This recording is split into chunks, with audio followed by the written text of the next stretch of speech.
Hi, it's Tim Hagan from Progress Coaching, and welcome to another episode for the Coaching Conversations podcast. Now, we are on Stitcher, we are on iTunes, and multiple different channels. Please check us out. Now, one of the things that you'll get out of our podcast episodes is a lot of content, a lot of strategy. It's not fluff, it's not concept, yet we really want you to engage with the content and let us know your feedback. If you have any questions, feel free to reach out to us. If there's topics you'd love to have us address, we would love to share them with you. Let us know your impact and let us know your feedback. One of the major questions that comes up in the workplace right now is how will AI affect coaching? How will it affect leadership? Let me just focus on coaching for a second.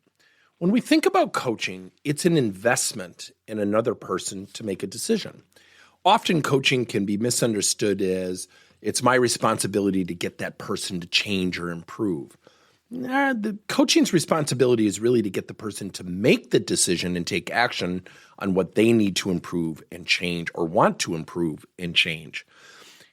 Where does AI come into that? Let's look at some fundamental numbers, and I cite them all the time. If 85% of people, according to Tasha Eurich's study, significantly lack self-awareness, what happens? Someone lacking self-awareness is not going to go to their boss and say, "Boss, I got a terrible attitude and I am an undermining teammate. And by the way, I've talked badly about you. I could use an AI coach." So at the foundation of self-awareness is a person's commitment. A tool is not going to go find that person and say, "You've got a negative attitude." At some point, AI becomes a partner in the process if the leader should so choose. Now, if somebody is engaging with an AI tool and it's not giving that individual what they want, what's ultimately going to happen?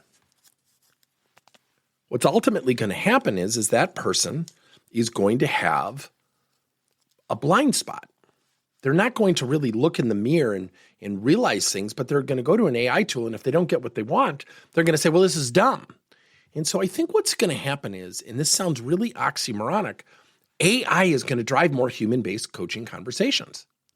So when you think about, if you have someone with a negative attitude and you have an AI tool, and we have our own AI tools. I'm not against AI. Quite frankly, I love AI.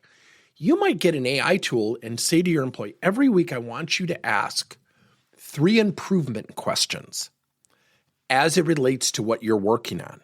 So maybe it's attitude, teamwork, motivation. I want you to ask 3 questions such as, what can I do to be a better teammate? What can I do to raise my motivation?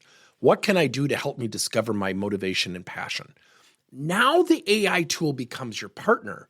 So we have to have a very structured expectation if AI is going to be our partner in coaching. What are your thoughts? Thank you for listening to another episode of Coaching Conversations by Tim Hagan and Progress Coaching. Now, our company is always coming out with new and innovative solutions to help leaders coach their employees.